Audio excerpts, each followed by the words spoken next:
Hello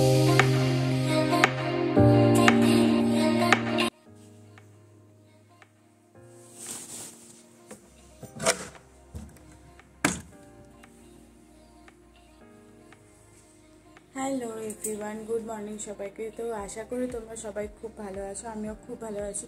আজকে ব্লগটা বুঝতেই পারছো অন্য জায়গা থেকে শুরু হচ্ছে। হ্যাঁ, আমি কাল রাত্রেবেলা আমার বাড়ি এসেছিলাম। কালকে আসার সময় শ্যুট করতে পারিনি, কারণ হাতের মধ্যে অনেক ব্যাগ ছিল, আর মানে রাস্তায় এত ভিড় ছিল যে কি ওইটা তুলবো, তো সেই কারণে আর করা হয়নি। আর হাতের মধ্যে ব্যাগ থাকার কারণে ফোন ধরবো না, ব্যাগ ধরবো, তো ওই জন্য। তো যাই হোক, আজকে হচ্ছে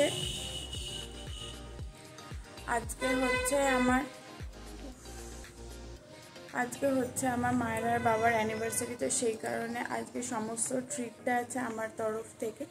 তো আজকে আমি রান্না করব, কি রান্না করব সেটা একদম লাস্ট পর্যন্ত তোমরা সবাই দেখতে থাকো। আশা করি আজকের ব্লগটা তোমাদের খুব ভালো লাগবে। প্রথমেই এখানে চিকেনটাকে একটুখানি রেডি করে নিচ্ছি, মানে ম্যারিনেটটা করে তো রাখতে হবে, তো সেই কারণেই আমি নুন গোলমরিচটা ছড়িয়ে দিয়েছিলাম। আর এখানে টক দই দিয়ে হালকা করে ম্যারিনেট করে 1-1.5 ঘন্টার মতো রেস্টে রেখে দেব। মাংস ম্যারিনেট করে রাখলে কি সুবিধা হয়, পেঁয়াজ আদা রসুনটাকে কষিয়ে নেওয়ার পরে মাংস দিয়ে শুধুই কষাতে থাকলে কিন্তু দারুণ একটা টেস্ট চলে আসে, জল দিতে লাগে না। এতে চাইলে আরও অনেক কিছুই দেওয়া যেতে পারে, যেমন তোমরা গুঁড়ো লঙ্কা ইউজ করতে পারো, তার জায়গায় কাঁচা লঙ্কা বাটাটাও ইউজ করা যেতে পারে, হলুদ গুঁড়ো, গরম মশলার গুঁড়োও তোমরা ইউজ করতে পারো। চিংড়িগুলোকে ধুয়ে এখানে নুন হলুদ মাখিয়ে রাখা হয়েছিল, তারপরে ভাজতে বসানো হয়েছে।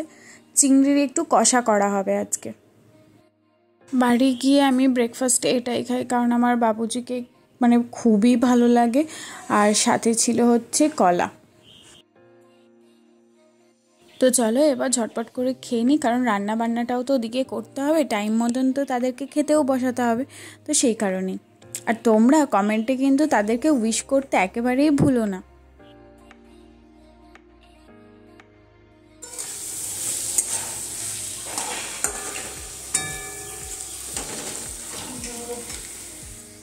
মাকে শুধু সেই দিনের জন্য বলে দিয়েছিলাম যে আমাকে একটুখানি জোগাড় করে দিও, তাহলেই হবে, বাকি রান্নাটুকুর দায়িত্ব আমি নিয়ে নিয়েছিলাম। আর এখন বাড়ি গেলে কোথা দিয়ে যে সময় কেটে যায় সেটাই বোঝা যায় না।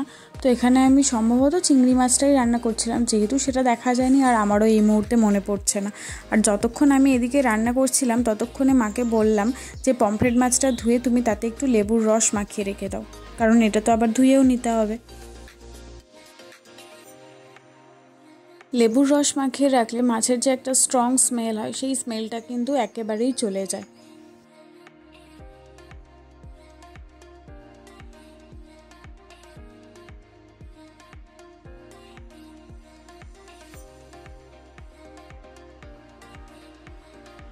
এদিকে চিংড়ি মাছের কারি একেবারেই রেডি, মানে ওই কষা টাইপেরই করেছিলাম, একেবারে রেডি। এবার ঝোলটাকে যতটা পারবো মরিয়ে নেব, কারণ চিংড়ি মাছটাও একটু সিদ্ধ হবে, হয়ে যাক, তারপরে নিজের রাখার মতন করে নেব। আমি তো পমফ্রেটটা দিয়ে তন্দুর পমফ্রেট বানাবো, তো সেই কারণে আমি এখানে একটা ম্যারিনেশন রেডি করছি। হলুদ গুঁড়ো, লঙ্কার গুঁড়ো, তন্দুর মশলাটা আমি এখানে ঢেলে নিয়েছিলাম। আর এখানে দিয়ে দেবে এবার হচ্ছে একটু আদা রসুনের পেস্ট। আচ্ছা, এর মধ্যে আমি নুনটাও অ্যাড করে নিয়েছিলাম, তার ক্লিপটা আমার নেওয়া হয়নি। আর এটার মধ্যে পরে একটু ওই যে কাঁচা লঙ্কা বাটাটা দেখলে রেড কালারের পেস্ট, ওটা লঙ্কা বাটা ছিল, ওটাও অ্যাড করেছিলাম। আমি ওই পমফ্রেট মাছটা ম্যারিনেট করবো বলে মাকে বললাম মাংসর জন্য তুমি পেঁয়াজটাকে একটু ভেজে নাও। আর ওদিকে ভাতও হচ্ছে, ওটাতে একটু রাইস বানানো হবে, ফ্রাইড রাইস। আর এখানে আমি এই যে পমফ্রেট মাছগুলোকে এইভাবে প্রথমেতেও যেন মনে হচ্ছিলো মাছের আমি গায়ে হলুদ দিচ্ছি।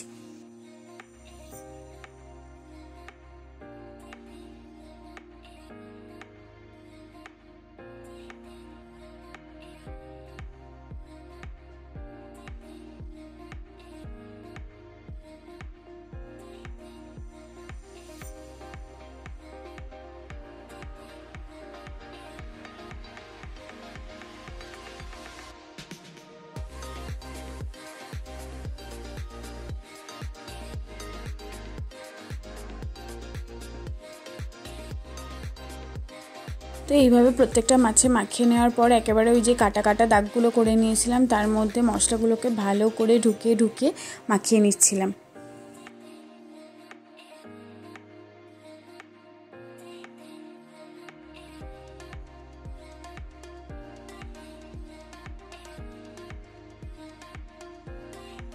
আর এখানে মাকে আমি ইনস্ট্রাকশন দিচ্ছিলাম আর মা সেই বুঝে মাংসটাও করছিল।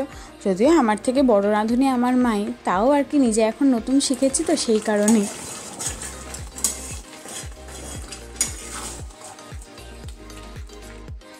তারপরে তো এখানে রাইসের জন্য গরম মশলা ফোড়ন দেওয়া হচ্ছিল আর এখানে কাজুটাকে ভেজে তুলে রাখা হয়েছে। আর মা দেখো প্যাকেটের মধ্যে থেকে খুঁজে খুঁজে সব বার করে করে এখানে ফোড়ন দিচ্ছে। এখানে রাইসটা একেবারে রেডি হয়ে গেছে। আর এখানে চিকেনটা তো প্রায় হয়েই এসেছে, আর একটু টাইম লাগবে কারণ এর মধ্যে আবার কাজু বাটা পড়বে তো সেই কারণে।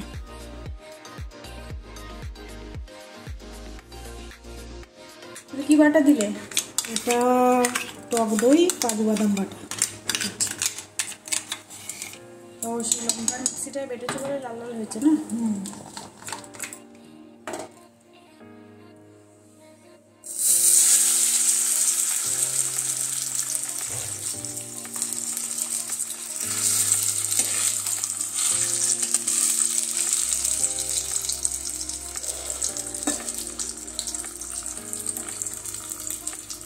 রান্নাবান্না সমস্ত আমি ভয়েস ওভার দিলেই মানে ভিডিও শুরু করলে এরকম কেন আওয়াজ হয় জানি না। তো যাই হোক, এখন আমার স্নান টান করা হয়ে গেছে আর রান্নাবান্নাও কমপ্লিট।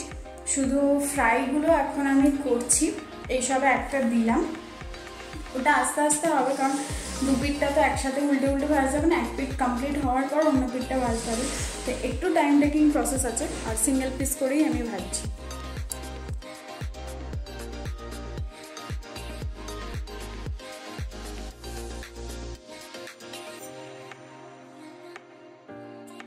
থেকে সব জিনিসপত্র নিয়ে এসে হই হই করে ওই সব কিছু, জামাইও কাল এসেছিল, ভোরবেলা চলে গেছে, আবার রাত্রিতে আসবে। আচ্ছা, কেমন হয়েছে বলো? ভালো হয়েছে।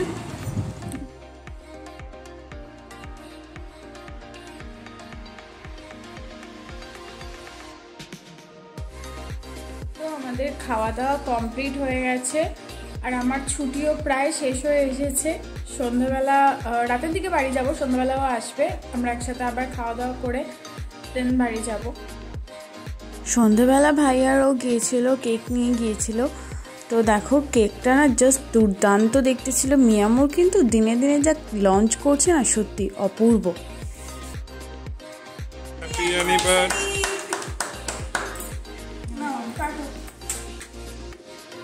সবাই মিলে একবার তাকাও এদিকে। তারপরে তো এই যে কেক কাটিং, ফটো তোলা, এই সব কিছুই হচ্ছিল। সকাল থেকেই দিনটা বেশ মজা করে কেটেছে। আমি যদি না আসতাম তো বলছিল যে ডাল ভাত করে খেয়ে নেবো, তো সেই জন্যই ভাবলাম যে না, এদেরকে এই দিনে অন্তত ডাল ভাত খেতে দেওয়াটা যাবে না। এখানে মাও কেক কেটে একটু ইমোশনাল হয়ে পড়েছিল, তাই আর কি।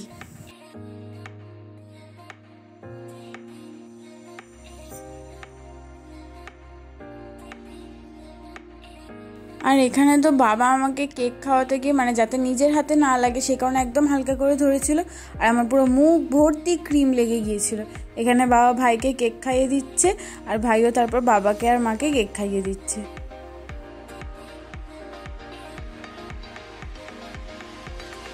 আর সেই দিনই সন্ধ্যেবেলায় এনারও আগমন হয়েছিল। ইনি তো এখন মানে কি বলবো বিদেশ বিভূতিতে থাকেন, তো বাঁকুড়ায় উনি এখন থাকেন। উনি মাঝে মাঝে পালালায় সবাইকে একটু করে দর্শন দিতে আসেন।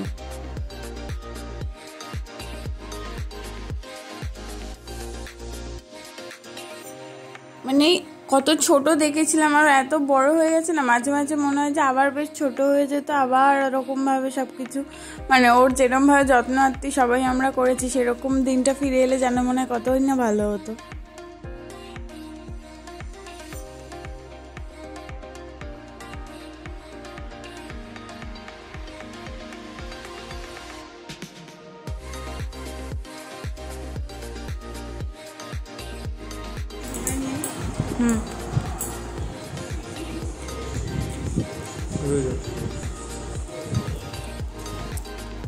আর আমার কর্তামশাই তো বলেই দিল যে ভালো হয়েছে খেতে, তাই সব রান্নাগুলোই বলেছে সবাই ভালো হয়েছে খেতে। তো যাই হোক, সবাই মিলে একসাথে খাওয়া দাওয়াটাও সেরে নিলাম, আর তারপরে চলে আসছিলাম আমরা বাড়ির পথে।